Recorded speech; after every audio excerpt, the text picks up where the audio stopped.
Specific instances often arise that emphasize why a significant number of people still yearn for the unique leadership style associated with Barack Obama. What started as a standard presentation that evening quickly evolved into a profound moment of reflection for the Trump family. Barron Trump attempted to disparage Obama's remarks but was promptly met with a response that left him without words. The sequence of events that followed stood as a powerful demonstration of how dignity can ultimately overshadow pretension. The day had finally arrived, and the nation's capital was filled with excitement for a premier gathering of global icons. International dignitaries, veteran lawmakers, and prominent corporate leaders occupied the room, yet the front row remained the focal point for all attendees. Three figures who do not just represent but fundamentally define the current political divide were positioned there.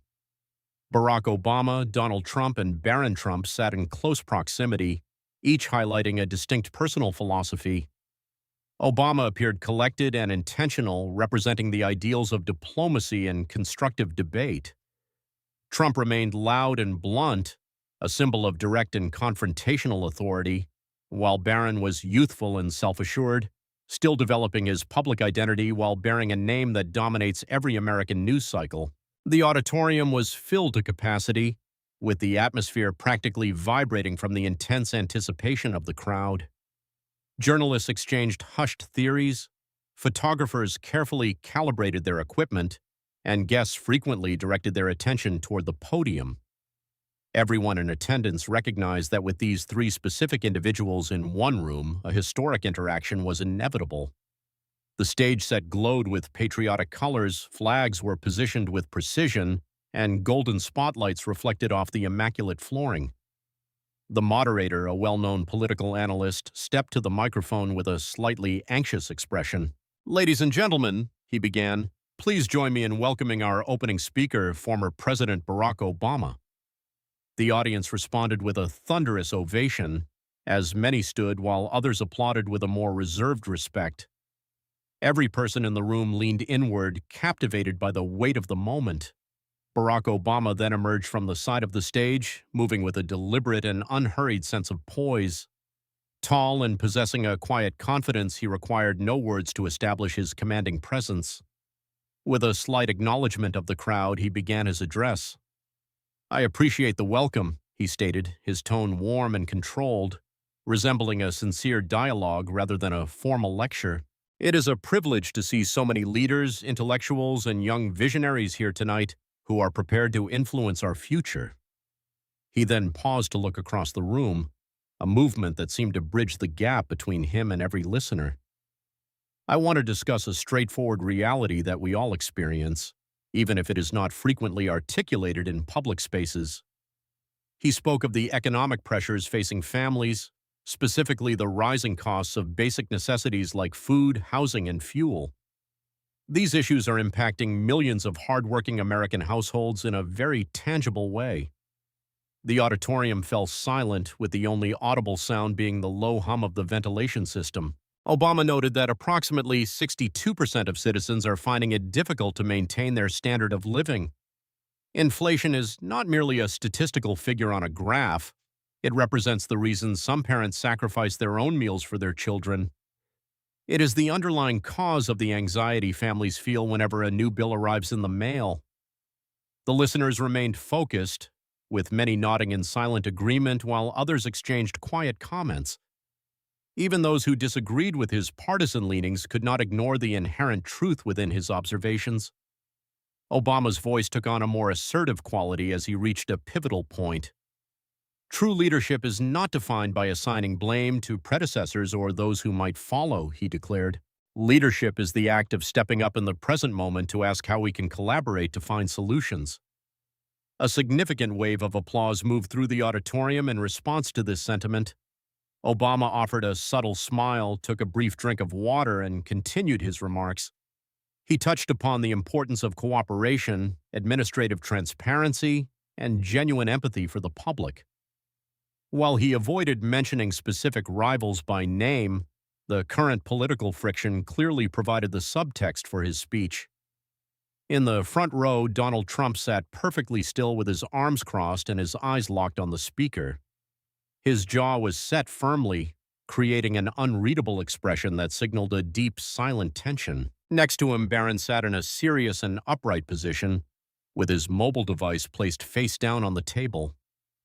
He appeared composed yet observant, witnessing a live interaction of modern political history. Obama finished his remarks with a thought that garnered a profound sense of respect from everyone present. A great nation does not advance because a single individual triumphs. It flourishes when every citizen stands together during challenging times, he noted. He paused, looked upward, and then added a final thought for the room to consider. Leadership is not characterized by the pointing of fingers, but by the lifting of hands. The crowd responded with a sustained and loud ovation, once again drawing many to their feet. Even those from the opposing side of the aisle found themselves joining in the applause. Obama moved back slightly, acknowledging the reaction with a respectful nod. Flashbulbs from the press gallery illuminated the former president's reflective and composed silhouette. He stood as a representation of quiet assurance as the room celebrated the conclusion of his speech. However, even during this moment of public acclaim, a subtle conflict was developing in the front row. President Trump leaned over to speak to his son, though their private exchange remained unheard by the surrounding crowd. Barron responded with a very slight and temporary smirk. Trump's gaze remained fixed on the podium, his features visibly tightening as the moments passed. He tapped his finger against the table, appearing like a man who was ready for his chance to respond. Everyone realized he was not the type of person to remain quiet following such a pointed delivery.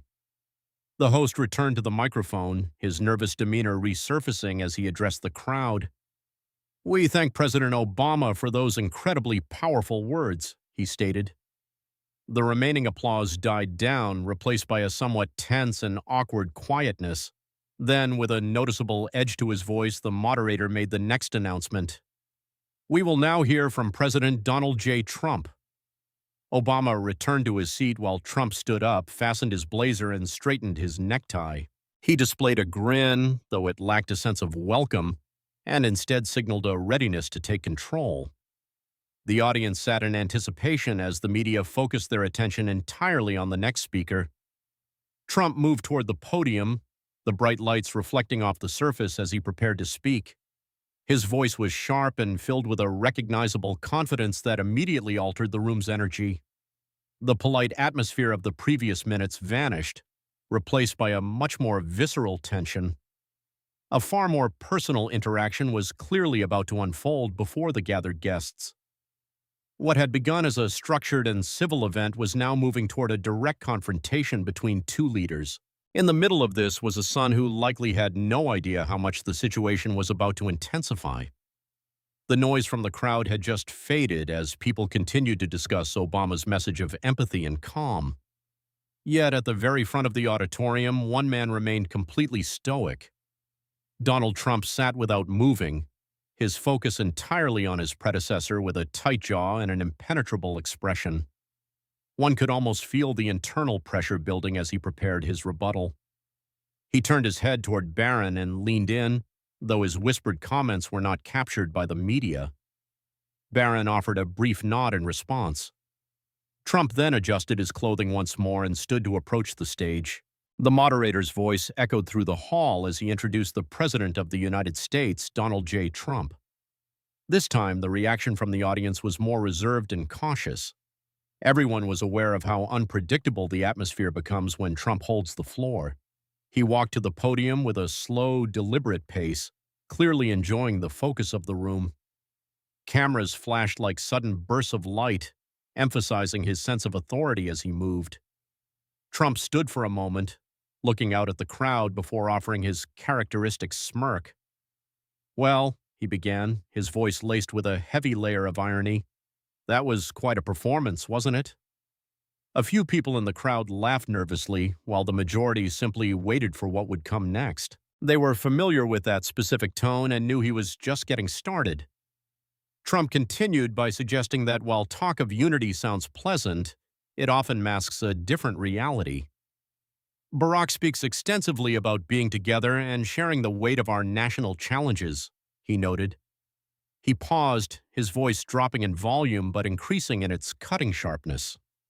But the reality is that the difficulties people face today did not emerge from a vacuum. They did not begin last year or even the year before that. They actually began during his tenure in office. The room fell into a deep silence as Trump bypassed any pleasantries to move directly into the conflict. He gestured toward the audience for emphasis, pointing out the rising costs of living. People are struggling with the price of food and fuel, and we all know who established that economic baseline, he claimed. A collective gasp moved through the room as journalists hurried to record the direct attack. Cameras stayed focused on Obama, who maintained a remarkably calm and neutral expression. Trump continued his critique, his voice growing louder as he addressed the former president directly. You discuss leadership, Barack, but that concept requires accepting responsibility, which was something you avoided. You speak about assisting the public, yet citizens are still dealing with the complications you left behind. Some segments of the crowd applauded while others remained silent, feeling the weight of the verbal confrontation. Obama did not react or attempt to interrupt the speaker. He simply leaned back with his hands folded, maintaining an almost eerie sense of composure. Trump looked around the room, moving slightly behind the desk as he listed various national challenges. Inflation, job market issues, and border instability can all be traced back to poor choices made in the past. I have been listening to the public, and they are expressing their exhaustion with these excuses. He emphasized his final words, allowing them to resonate in the quiet hall. The host appeared visibly uncomfortable, and whispers began to circulate among the guests. However, Trump indicated he was not finished with his assessment.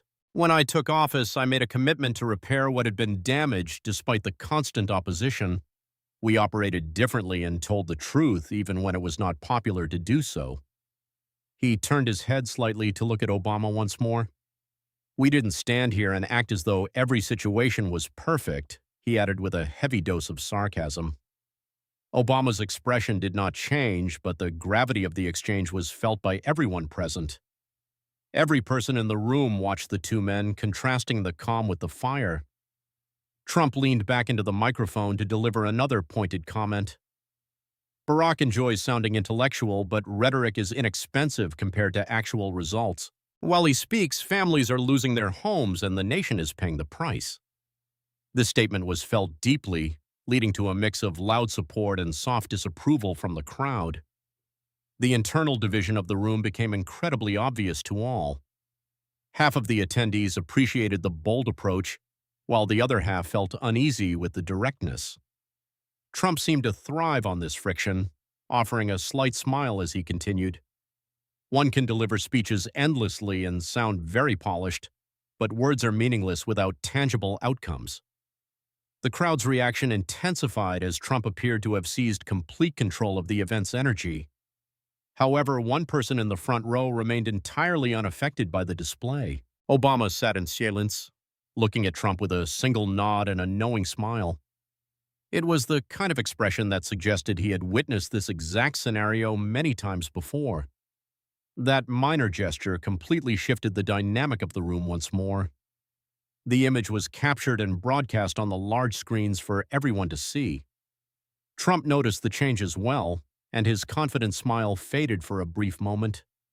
The power balance in the room underwent a visible transformation. The applause died down and a new wave of whispering began among the guests. Trump took a step back, looked at his son, and then returned his attention to the audience. In a sudden move, he directed the focus toward Barron. "Barron," he said, "I believe you have something you'd like to contribute here." Barron appeared taken aback, yet his father's fixed gaze made it clear this was a directive. The young man leaned toward the microphone and cleared his throat as the room went silent. Even the press corps stopped their activity to listen to the youngest family member. A few heavy seconds passed before Barron finally began to speak. His tone was surprisingly composed but held a sharp and cutting edge. In a very short span of time, he delivered a comment that would fundamentally alter the night's trajectory. What Barron said was entirely unexpected and served as the catalyst for the evening's most significant conflict. For a few tense seconds, the room was paralyzed by the weight of the silence. Every gaze in the large hall was fixed on Barron Trump. He sat forward, appearing calm, though the immense pressure of the situation was evident. His father had placed him in a global spotlight, and everyone waited to see how he would respond. He took a slow, intentional breath before finally speaking into the microphone. The room was so quiet that the atmosphere felt physically heavy. With a faint, confident smile, Barron began his brief remarks. "I suppose we can all value a well-crafted speech about compassion, particularly from those who spent years dividing the public," he remarked. A few people gasped, followed by a scattered and nervous reaction from the audience. Obama remained in his seat, his focus staying steady on the young man. "My father frequently observes that true leadership involves telling truths that are often unpleasant," Barron continued as his confidence grew. "Sometimes it involves raising the questions that others are simply too intimidated to address." Then he delivered the line that caused everyone in the room to catch their breath. "Some individuals still question whether every leader was actually born with the right to guide this nation," he added. This sent a visible shock through the audience due to its clear subtext. It was a brief comment, but the underlying meaning was impossible to ignore. He was reviving an old and controversial claim regarding Obama's background. Having made the comment directly in front of the former president, Barron had effectively reignited an old fire. Trump offered a satisfied smile, appearing proud of his son's boldness. However, the rest of the room did not share that sentiment. Many guests looked visibly stunned, while others looked away to avoid being seen. The moderator was frozen, unsure if he should step in to manage the situation. The entire atmosphere had been replaced by a profound and heavy silence. Obama remained perfectly still, his gaze never wavering from Barron's face. He showed no sign of anger or surprise, instead maintaining a silence that suggested he was choosing his timing carefully. Barron looked around, clearly enjoying the temporary focus of the room. He had said something provocative that his father clearly endorsed. He leaned back and looked toward Donald Trump for approval. The elder Trump gave a firm nod, resembling a leader who was pleased with his subordinate's performance. However, the discomfort in the room only seemed to grow as the seconds passed. Obama finally ended the silence, not with a retort, but with a small, mysterious smile. It was not a defensive or mocking expression, but rather the knowing look he had refined over his career. It left the audience wondering exactly what he was thinking in that moment. A guest nearby whispered about whether he would actually let the comment pass, but Obama did not move just yet. He simply took a breath and waited. That specific pause was incredibly powerful and made the audience lean in with anticipation. Trump misinterpreted this calm as a sign of weakness and addressed the crowd again. "This is exactly what I'm talking about. No defense, just more silence," he said with a laugh. Barron smiled again, but the lightheartedness was about to vanish. Behind his calm facade, Obama was preparing to redirect the entire narrative.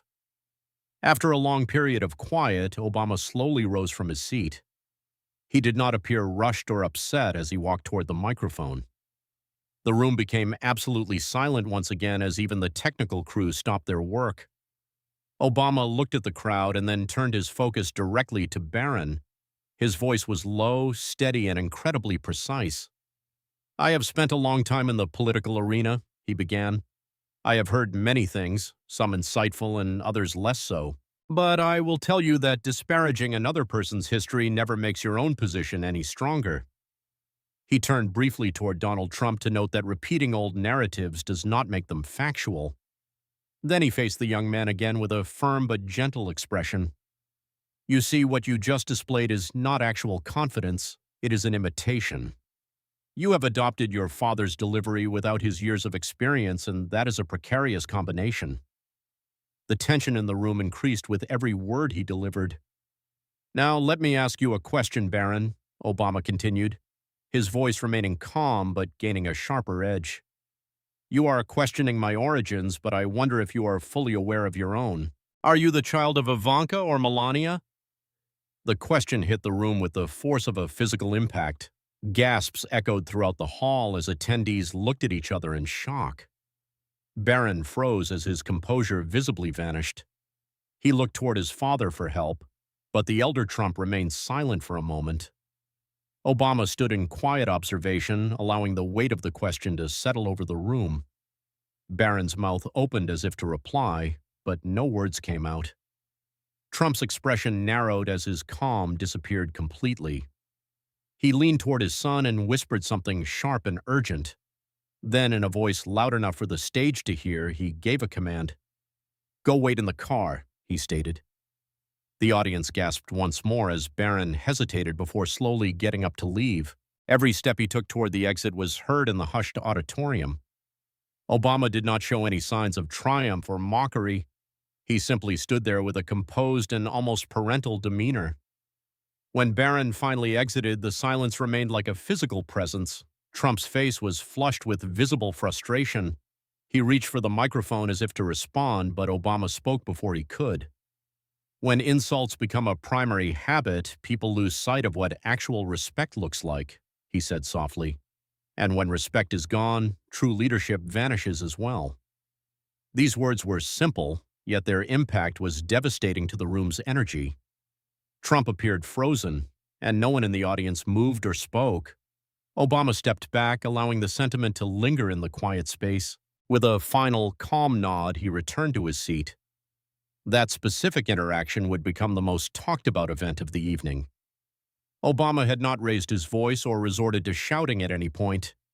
He simply reminded everyone present that real authority does not require noise, it requires self-regulation. The silence following the exit of the younger Trump felt persistent and deep. President Trump sat rigidly, his focus fixed on his predecessor with a locked jaw. For the first time that night, the power balance had shifted in an undeniable way. Obama did not move immediately, allowing the audience to process the gravity of what had occurred.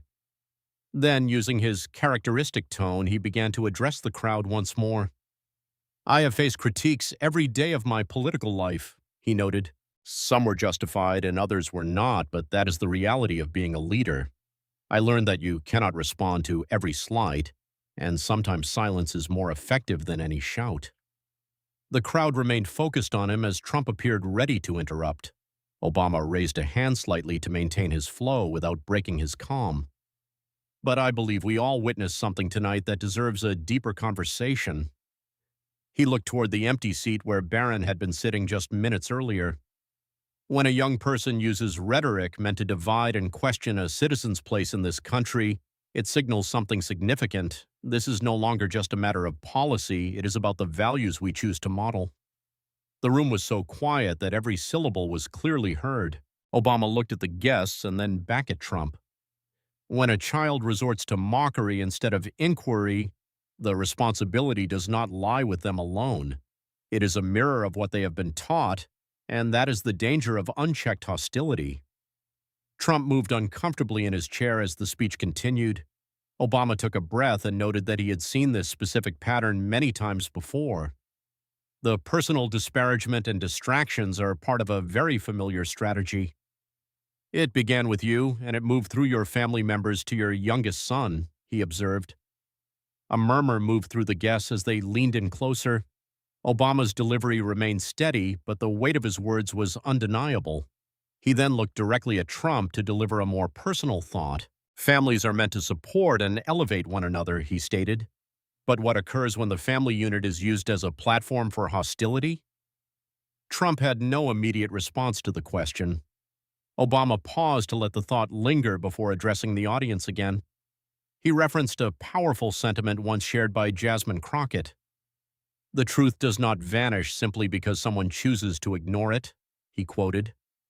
The mention of the Congresswoman caused another shift in the room's energy. Everyone was familiar with her reputation for using evidence to counter empty rhetoric. Obama continued by stating that she has provided actual documentation regarding certain behaviors in powerful circles. These facts have often made people very uncomfortable when they are brought to light. The atmosphere grew more intense as Trump's expression hardened. "I do not trade in rumors, I focus on the facts," Obama noted with a touch of sorrow. "But there is a fundamental issue when powerful men treat their own family members as objects for public comparison." Gasps were heard as the audience realized the specific comments being referenced. Obama looked out at the crowd with a steady gaze. He quoted a past remark Trump made regarding his daughter. "That is not a sign of leadership or healthy pride. It is a man who is confusing affection with personal ego." Trump's eyes showed his anger, yet he remained without a retort. Obama stepped back, allowing the guests a moment to absorb the gravity of the statement. The hall was electric, with a silence that felt louder than any possible noise. Leadership, Obama concluded, is about guidance rather than disparagement.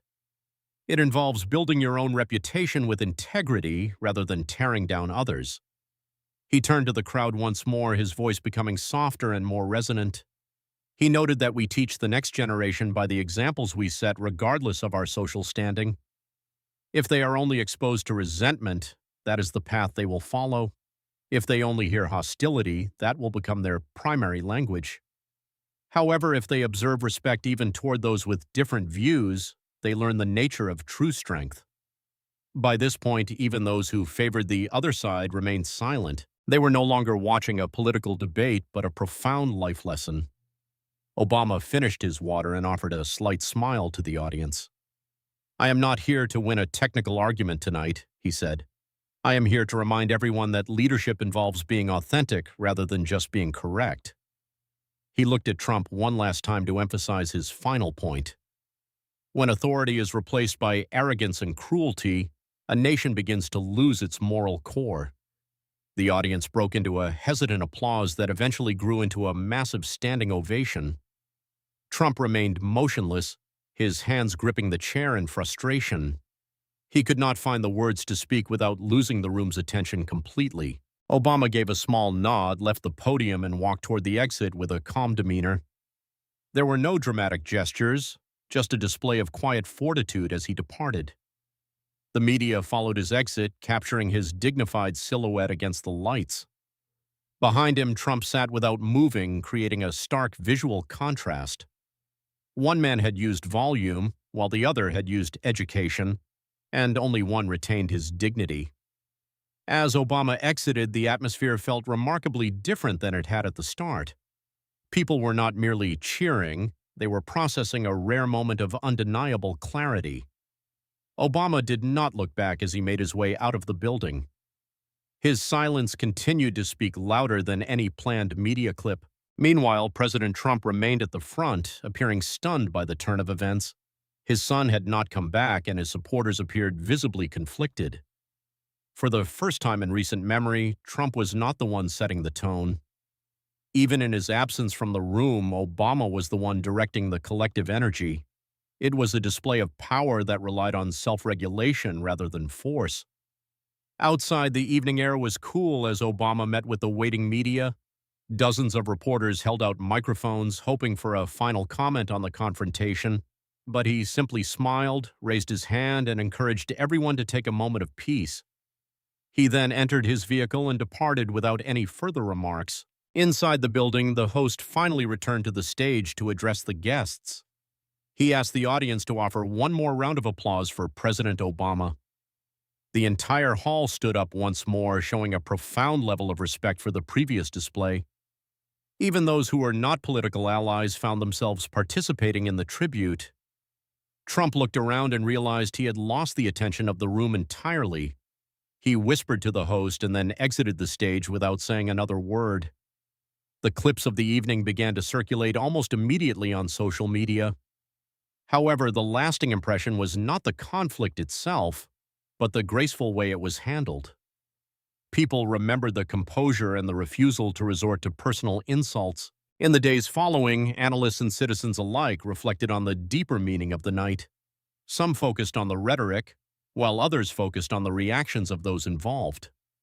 The primary takeaway for most was what the interaction revealed about individual character.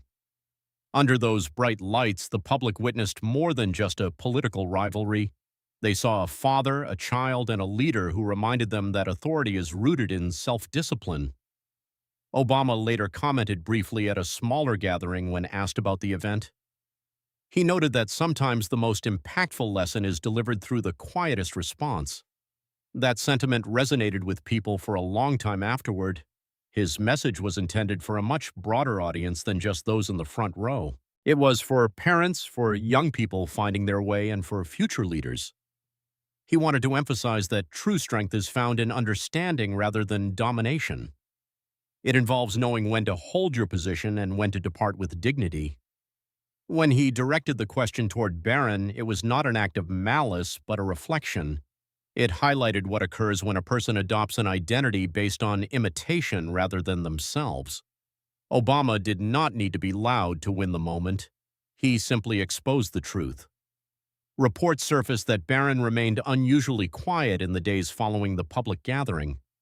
Perhaps that silence indicated a period of personal reflection on the event. Every young person will face moments where they make errors in judgment. The true test is whether they are able to learn from those experiences. That was the underlying theme Obama wanted to leave with the audience that night. When your patience is tested or you are mocked, do not allow hostility to dictate your response. Instead, pause and react with a sense of personal dignity. The moment you allow another person to dictate your emotions, you surrender your own agency. That is what made the former president's calm so impactful during the confrontation. While others were loud, he was observant. While others attacked, he chose to educate. In doing so, he reminded everyone that true leadership earns respect through its conduct. As the evening concluded, the most enduring image was the contrast between the two men. One side showed frustration, while the other showed composure. One showed mockery, while the other showed grace. The image of the quiet exit remained with those who had watched the events unfold. It was about a man who didn't just win a debate, but earned the room's respect. Respect is a timeless quality, and dignity is a value that never loses its relevance. Ultimately, the person who remains the most composed is the one who truly holds the power.